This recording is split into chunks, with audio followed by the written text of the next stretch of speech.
Hi guys, Peter here. In our last video series, we looked at some post-processing methods and printed a nice little metallic ring as a gift. Let's kick it up a notch, print some quirky earrings, and use these paints and bronze-filled PLA filament to show even more post-processing and finishing possibilities.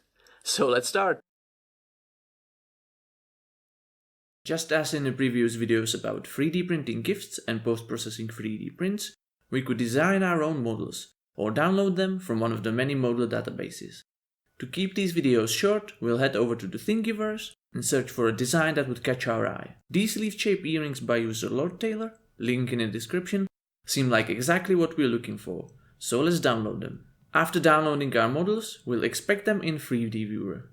As you can see, we have two models, one for each ear, just mirrored to make them look matching. These leaf earrings should be fairly quick and easy to print, and they'll look great painted over with our paint. Alright guys, with the models picked and ready, we'll finally get to print them in our next video, so stay tuned! Like this video if you liked it, share it if you found it interesting, and subscribe to see more 3D printing content.